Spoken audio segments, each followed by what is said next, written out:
When safety issues become visible, building tilt has often been developing for years.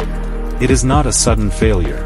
Uneven foundation settlement and long-term soil deformation cause millimeter-level tilt to accumulate over time.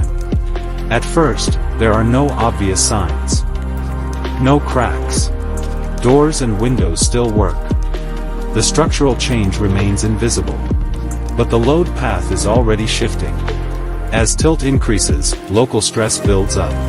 When inclination becomes visible, safety limits are often already exceeded, and correction becomes far more difficult.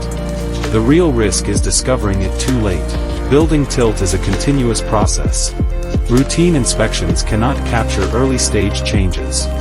Zhichuan wireless tilt sensors address this risk. Installed at key structural points, they continuously track building posture, turning invisible millimeter-level tilt into measurable data, enabling early warning before danger appears.